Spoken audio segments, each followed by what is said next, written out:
Hi guys, it's Audrey Sivasothi with the Science of Black Hair, and I'm coming to you guys today with a follow-up video to our previous video on moisture. In this episode, we'll go through some ways that your water can actually be contributing to some of the dryness that you're experiencing. Hardness, pH, and temperature are the top three water problems that contribute to dryness. Problem 2, pH.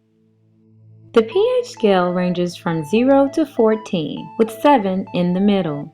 Substances that are below 7 on the pH scale are considered to be acidic, while things above 7 are considered to be more basic or alkaline. pH is a measure of how many protons or hydrogen ions are dissolved or free in a solution. Solutions with more hydrogen, represented by red circles, are said to be acidic, while those with less hydrogen, represented by blue circles, are said to be basic.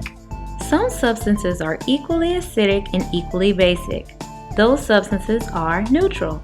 7 is a neutral pH. When we're talking about pH, there are no such thing as small changes. The pH scale is logarithmic, so even a small sounding change can be really huge. Each step, up or down, means a 10-fold increase. Simply going from a pH of 7 to a pH of 14 means a 10 million-fold increase in alkalinity. That's something to think about. Our hair is happiest at a pH of between 4 and 5.5. Unfortunately, it comes in contact with things, especially water, that tend to have a much higher pH. Our hair swells and the shaft begins to open up in the presence of higher pHs. Our hair begins to flatten and constrict in the presence of much lower pHs. pH can be measured with test strips just like these. It's really important that you measure the pH of your water because it's the most common thing to come in contact with your hair. You also want to make sure that your products are also formulated with an acidic pH between 4 and 6, and that you're moving from a higher pH to a lower pH as you start and close your cleansing and conditioning session. Here I'll measure the pH of some common household products. Many of these are used in our home remedies and product recipes. It's important to know the pH of the products that come in contact with your hair so that you can better manage the pH process.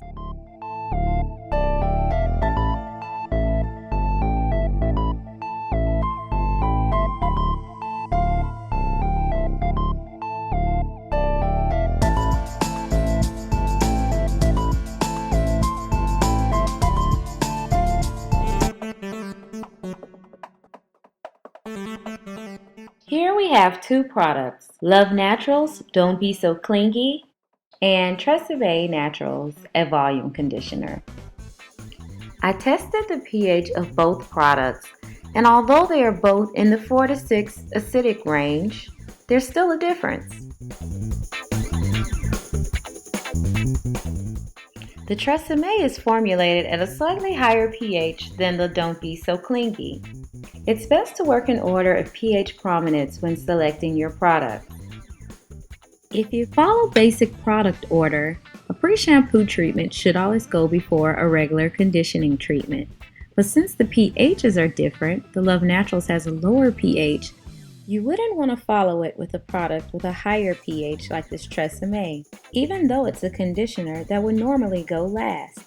Close with the most acidic products whenever possible.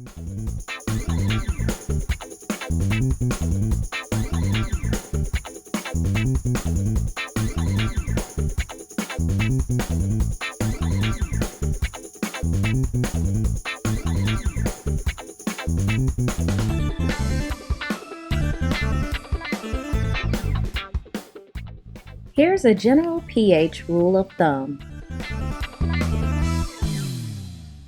It's okay to switch between different product brands, but keep in mind that many products are formulated to work together and their pHs are compatible in a downward direction. You may have a pre-shampoo product that has a lower pH than the shampoo, and that's generally to help the detangling process. But as long as the general flow of pH in the line is downward, you are okay. Mixing works well in these cases.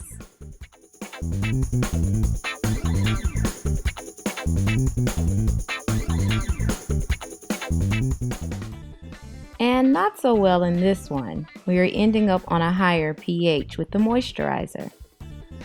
Some of us are more sensitive to these shifts in pH than others. And of course, there are tons of other factors that will determine whether or not a product works for you. If you like to mix brands up, it's good to keep an eye on the pH. You can avoid most pH faux pas by simply staying within the brand line. Up next, the last part of this series, temperature.